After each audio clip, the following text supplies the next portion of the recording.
This is one in a series of videos about the OPTiMiSe community service booking software. In this video, we will look at the users page in the admin section of OPTiMiSe. On this page, users can be given a login to the system with their own password, username, and special role. To get to the users page, we go up to Admin on the OPTiMiSe menu bar, click it, and select Users from the list.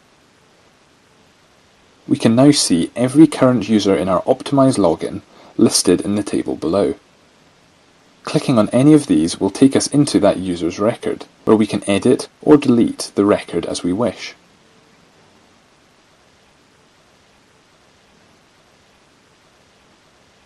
Back on the users page, we can create a new user by pressing the New button at the top of the page. This brings up a form with a few details for us to fill in. As usual, the headings with red asterisks next to them must be filled in. There are also the usual information points visible on the page. Hovering over these will give you more details about a certain feature.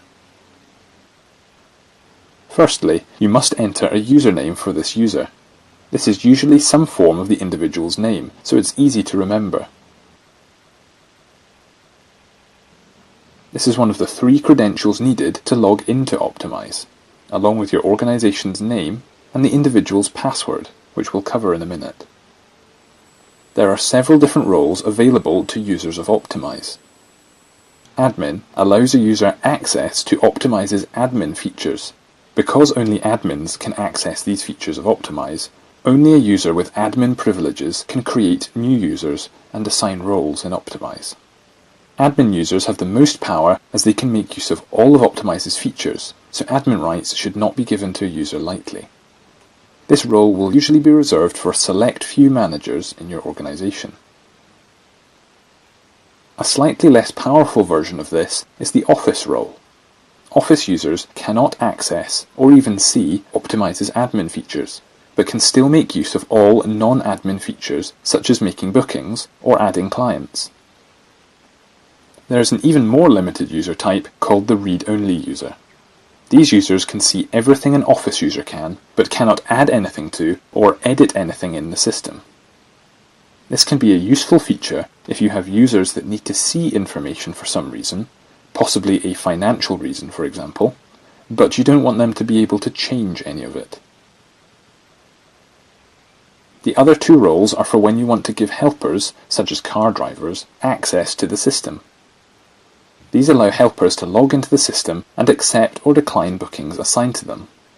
The roles are even more limited than the Office users, and users with these roles can only see the bookings specifically assigned to them by an Office or admin user. Each user can have as many roles as you wish, but some roles cancel each other out. For example, there is no point giving a user the admin and Office roles, as the admin role has all the powers of the Office role, along with some extras.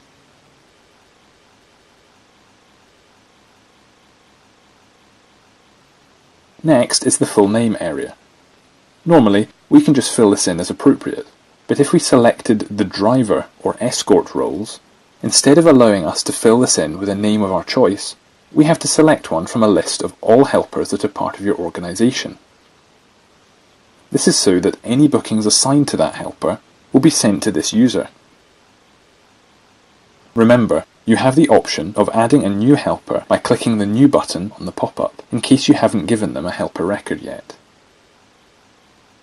For more details on adding helpers, take a look at the Creating a New Helper Record video.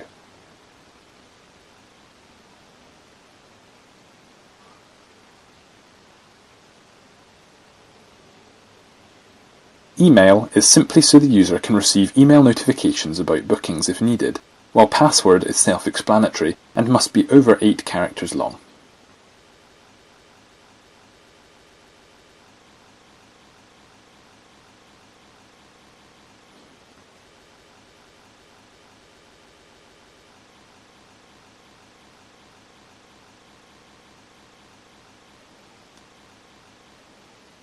Saving, you're taken into your new user record. In order to ensure maximum security for your organization's OPTiMiSe login, it is suggested that you do not share an OPTiMiSe user between several people, but give each person their own user login. Now that you know how to make user records, you can set them up so that other members of your group are able to log into your system.